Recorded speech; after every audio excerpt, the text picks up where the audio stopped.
എല്ലാ പ്രിയ വിദ്യാർത്ഥിനികൾക്കും പുതിയ സ്വാഗതം. +2 പബ്ലിക് എക്സാം റിസൾട്ട് 2025 പെർസെൻറ്റേജ് എങ്ങനെ കണ്ടെത്താം? +2 പരീക്ഷാഫലം വന്നു. ഇങ്ങനെ നോക്കിയാൽ പെട്ടെന്ന് നിങ്ങൾക്ക് കണ്ടെത്താൻ സാധിക്കും. മസ്റ്റ് വാച്ച് ഡീറ്റെയിൽഡ് വീഡിയോ ആണ്. കാണുന്നവർ കൂടുതൽ പേരിലേക്ക് തന്നെ ഒന്ന് ഷെയർ ചെയ്ത് കൊടുക്കാനും കൂടി പ്രത്യേകം ശ്രദ്ധിക്കാം. അപ്പോൾ നമുക്ക് തന്നെ വളരെ സുപ്രധാനവും വളരെ പ്രാധാന്യം അറിയിക്കുന്ന വാർത്തയിലേക്ക് തന്നെ കിടക്കാം. വിശദമായ വാർത്തയിലേക്ക് പോകുന്നതിന് മുമ്പ് ആദ്യമായിട്ട് ഈ ചാനൽ കാണുന്ന വിദ്യാർത്ഥിനികൾ തീർച്ചയായും മറക്കണ്ട സബ്സ്ക്രൈബ് ചെയ്ത് കൂടെ പ്രത്യേകം ശ്രദ്ധിക്കാം.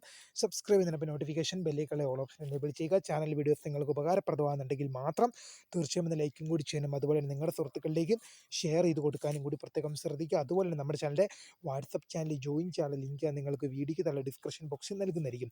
അപ്പോൾ നമുക്ക് നേരെ വളരെ സുപ്രധാനവും വളരെ പ്രാധാന്യം അറിയിക്കുന്ന വാർത്തയിലേക്ക് തന്നെ കിടക്കാം. ഇപ്പോൾ നിങ്ങൾ ഈ സ്ക്രീനിൽ കാണുന്നത് എൻ്റെ +2വിൻ്റെ മാർക്കാണ്. കഴിഞ്ഞ വർഷം വന്ന എൻ്റെ +2വിൻ്റെ സർട്ടിഫിക്കറ്റ് ഇതാണ്. അതുകൊണ്ട് തന്നെ ഈ കാർഡ് വെച്ചിട്ടായിരിക്കും ഞാൻ ഈ വീഡിയോ മുഴുവൻ എക്സ്പ്ലെയിൻ ചെയ്യാൻ പോകുന്നത്. ഇപ്പം നിങ്ങൾക്കിവിടെ എനിക്ക് ലഭിച്ച മാർക്കെന്ന് നിങ്ങൾക്ക് ടോട്ടൽ എന്ന് പറയുന്നത് 1200 മാർക്കാണ് ഒരു വിദ്യാർത്ഥി അല്ലെങ്കിൽ വിദ്യാർത്ഥിനി എഴുതിയെടുക്കേണ്ടത്. എനിക്കിവിടെ ലഭിച്ചത് 924 മാർക്കാണ് എനിക്കിവിടെ സ്കോർ ചെയ്തത്. അപ്പോൾ ഈ 924 എങ്ങനെയാണ് ഞാൻ പെർസെൻറ്റേജിലേക്ക് കൺവേർട്ട് ചെയ്യേണ്ടത് നമുക്ക് നോക്കാം.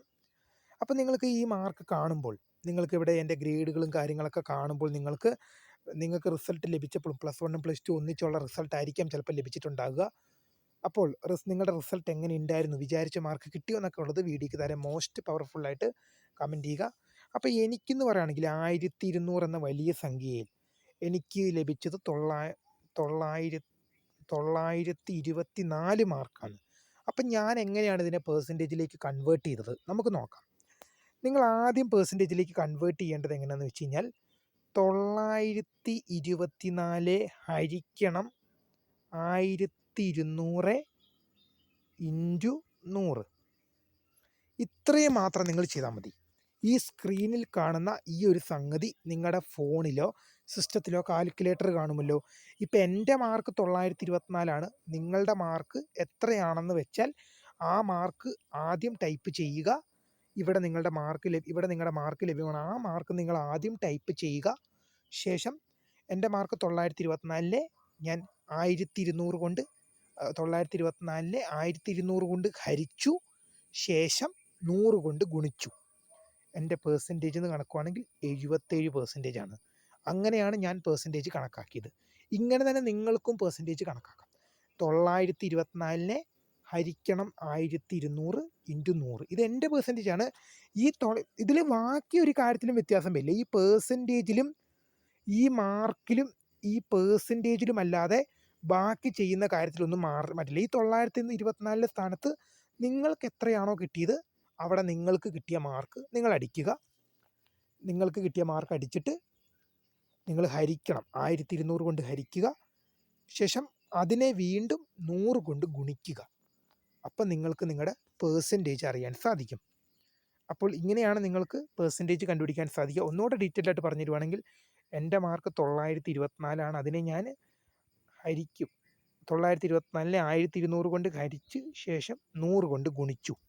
എൻ്റെ പെർസെൻറ്റേജാണ് 77. ഇങ്ങനെയാണ് പെർസെൻറ്റേജ് കണക്കാക്കേണ്ടത്. നിങ്ങൾക്ക് ഈ സ്ക്രീനിൽ ഡീറ്റെയിൽഡ് ആയിട്ടുള്ള വിവരങ്ങൾ നിങ്ങൾക്ക് ഈ സ്ക്രീനിൽ ലഭ്യമാണ്. അപ്പോൾ ഇതെൻ്റെ +2വിൻ്റെ ഗ്രേഡ് കാർഡാണ്. നിരവധി വിദ്യാർത്ഥികൾ ചോദിച്ചിരുന്നു ഡി ഗ്രേഡ് കിട്ടിയവരൊക്കെ പാസ്സാകുമോ എന്നുള്ളത്. ഡി ഗ്രേഡൊക്കെ കിട്ടിയാൽ ഡി പ്ലസ് ഗ്രേഡൊക്കെ കിട്ടിയാൽ ജസ്റ്റ് പാസ്സാണ്.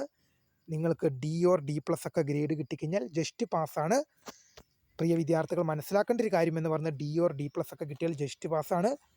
പക്ഷേ നിങ്ങൾക്ക് അത്യാവശ്യം നല്ലൊരു പെർസെൻറ്റേജ് നിങ്ങൾക്ക് കാണില്ല. അത്യാവശ്യം പെർസെൻറ്റേജ് കാണണമെങ്കിൽ നിങ്ങൾക്ക് നല്ലൊരു മാർക്ക് വേണം. പ്രിയ വിദ്യാർത്ഥികളോട് ഞാൻ ഒരു കാര്യം പറയുകയാണ്. ഇനിയിപ്പം നിങ്ങൾ ഡിഗ്രി പോലെയുള്ള അഡ്മിഷനും കാര്യങ്ങളൊക്കെ പോകുമ്പോൾ നിങ്ങൾക്ക് നിങ്ങളുടെ മാർക്ക് അളക്കപ്പെടുന്നത് എത്ര പെർസെൻറ്റേജ് നിങ്ങൾ ഉണ്ടാക്കി എന്നല്ല, എത്ര A+ ഉണ്ടെന്നല്ല, അല്ലെങ്കിൽ നിങ്ങൾ ജസ്റ്റ് പാസ്സായോ എന്നല്ല നോക്കുന്നത്.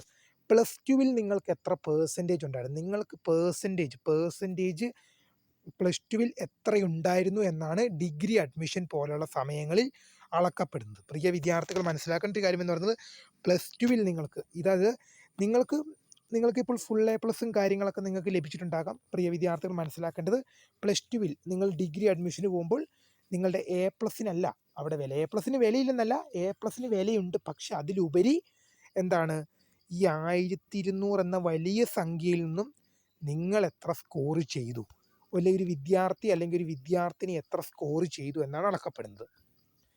നിങ്ങൾക്ക് എ പ്ലസ് ഉണ്ടാകാം, ഓക്കെ, നല്ലതാണ്, ബെറ്ററാണ്. പക്ഷേ എന്താണ്, ഞാൻ രാവിലെ ഒരു വീഡിയോ ചെയ്തതിൽ പറഞ്ഞിരുന്നു, എൻ്റെ കൂടെ പഠിച്ചൊരു വിദ്യാർത്ഥിക്ക് 68% മാർക്കാണ്, 3 എ പ്ലസ് ഉണ്ട്. 68% മാർക്കാണ്. ബട്ട് എൻ്റെ കൂടെ പഠിച്ച ആ ഫ്രണ്ടിന് 3 എ പ്ലസ് ഉണ്ട്. 3 എ പ്ലസ് ഉണ്ട്. അതേസമയം എനിക്ക് 77% മാർക്കുണ്ട്.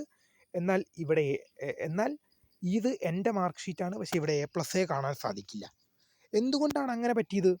അതിന് കാരണം ഞാൻ അന്വേഷിച്ചപ്പോൾ മനസ്സിലായ കാര്യമെന്ന് പറഞ്ഞാൽ, ഞാൻ എൻ്റെ ഒരു ഇൻവെസ്റ്റിഗേഷൻ നടത്തിയപ്പോൾ എനിക്ക് മനസ്സിലായ ഒരു കാര്യമെന്ന് പറഞ്ഞത്, ആ വിദ്യാർത്ഥിക്ക് 3 വിഷയത്തിന് എ പ്ലസ് മാർക്ക് കിട്ടി. എന്നാൽ ബാക്കി 3 വിഷയം ആ വിദ്യാർത്ഥി ജസ്റ്റ് പാസ്സായി. 3 വിഷയത്തിന് ആ വിദ്യാർത്ഥിക്ക് എ പ്ലസ് മാർക്ക് കിട്ടി, 3 വിഷയത്തിന് കഷ്ടിച്ച് പാസ്സായി. എന്നാൽ എൻ്റെത് അങ്ങനെയല്ല. എൻ്റെ സംഭവിച്ചതെന്ന് വെച്ചാൽ 6 വിഷയത്തിനും നല്ല മാർക്കുണ്ട്, എന്നാൽ എ പ്ലസിനടുത്ത് എത്തിയിട്ടുമില്ല. നിങ്ങൾക്ക് ഈ സ്ക്രീനിൽ കാണുമ്പോൾ തന്നെ നിങ്ങൾക്ക് മനസ്സിലാവും, 6 വിഷയത്തിനും എന്തുണ്ട്, അത്യാവശ്യം നല്ല മാർക്കുണ്ട് എനിക്ക്. പക്ഷേ എന്നാൽ എ പ്ലസ് മാർക്കിനോട് അടുത്ത് എത്തിയിട്ടുമില്ല. അതാണ് സംഭവിച്ചത്. അപ്പോൾ ഞാൻ നിങ്ങളോടൊരു കാര്യം പറയാൻ ആഗ്രഹിക്കുന്നത് വെച്ചാൽ, +2-വിൽ നിങ്ങൾ ഡിഗ്രി പോലുള്ള അഡ്മിഷനും കാര്യങ്ങൾക്കൊക്കെ പോകുമ്പോൾ എ പ്ലസ്, ഇപ്പോൾ നിങ്ങൾ ഏതെങ്കിലും യൂണിവേഴ്സിറ്റിയിൽ, ഇപ്പോൾ കേരള യൂണിവേഴ്സിറ്റി, അതുപോലെ തന്നെ Kannur university, Calicut university, MG university, Mahatma Gandhi യൂണിവേഴ്സിറ്റിയിലൊക്കെ നിങ്ങൾ അഡ്മിഷൻ കൊടുക്കുമ്പോൾ അവിടെ ഇരിക്കുന്ന ഉദ്യോഗസ്ഥർ, അഡ്മിഷൻ കൺട്രോൾ ചെയ്യുന്ന ഉദ്യോഗസ്ഥർ, അല്ലെങ്കിൽ അവിടെ കോളേജിൽ ഇരിക്കുന്ന അധ്യാപകർ നിങ്ങൾക്ക് എത്ര എ പ്ലസ് ഉണ്ടെന്നല്ല നോക്കുന്നത്. നിങ്ങളുടെ എ പ്ലസ് നോക്കിയിട്ടല്ല നിങ്ങൾക്ക് അഡ്മിഷൻ തരുന്നത്. ആദ്യമേ ഞാൻ പറഞ്ഞ പോലെ ഈ 1200 എന്ന വലിയ സംഖ്യയിൽ നിങ്ങൾ എത്ര സ്കോർ ചെയ്തു, ഈ 1200 എന്ന വലിയ സംഖ്യയിൽ നിന്നും നിങ്ങൾക്ക് എത്ര മാർക്ക് സ്കോർ ചെയ്യാൻ സാധിച്ചു, ഒരു വിദ്യാർത്ഥി അല്ലെങ്കിൽ വിദ്യാർത്ഥിനി ഈ 1200 എന്ന സംഖ്യയിൽ എത്ര മാർക്ക് സ്കോർ ചെയ്തു എന്നുള്ള ഒരു കാര്യമാണ് അവിടെ അളക്കപ്പെടുക. അവിടെ എന്ത് ചെയ്യില്ല, നിങ്ങൾക്ക് എത്ര പെർസെൻറ്റേജ് ഉണ്ടായിരുന്നു, പെർസെൻറ്റേജ് അല്ല, എ പ്ലസ് ഉണ്ടായിരുന്നു എന്നൊന്നും അവിടെ അളക്കപ്പെടുന്നില്ല. 1200 എന്ന ഈ വലിയ സംഖ്യയിൽ നിന്നും ഒരു വിദ്യാർത്ഥി അല്ലെങ്കിൽ ഒരു വിദ്യാർത്ഥിനി എത്ര മാർക്കാണോ സ്കോർ ചെയ്തത് എന്ന് മാത്രമാണ് ഇവിടെ അളക്കപ്പെടുക. തീർച്ചയായും വിദ്യാർത്ഥിനികൾ മനസ്സിലാക്കേണ്ട ഒരു കാര്യം എന്ന് പറയുന്നത് എന്താണ്, എ പ്ലസ്, ഞാനിപ്പോൾ എ പ്ലസ് മേടിച്ച വിദ്യാർത്ഥികളെ കുറ്റം പറഞ്ഞൊന്നുമല്ല.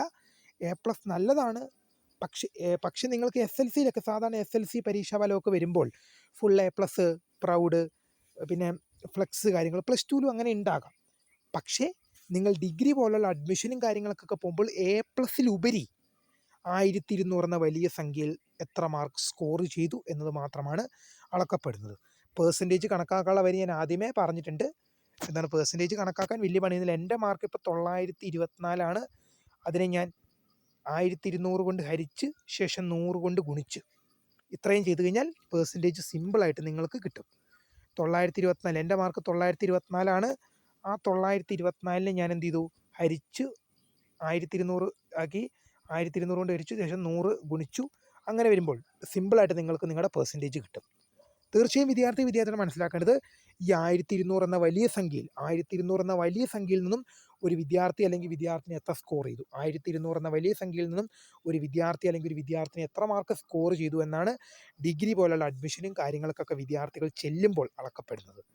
എ പ്ലസിനെ കുറ്റം പറഞ്ഞല്ല, എ പ്ലസ് നല്ലതാണ്. പക്ഷേ എന്താണ്, ഇവിടെ കോമ്പറ്റീഷൻ നടക്കുന്നത് എത്ര എ പ്ലസ് ഉണ്ടെന്നല്ല. എ പ്ലസ് നല്ലതാണ്, പക്ഷേ കോമ്പറ്റീഷൻ എന്തുമായിട്ടാണ്, എ പ്ലസ് ആയിട്ടല്ല, പെർസെൻറ്റേജ് ആയിട്ടാണ്.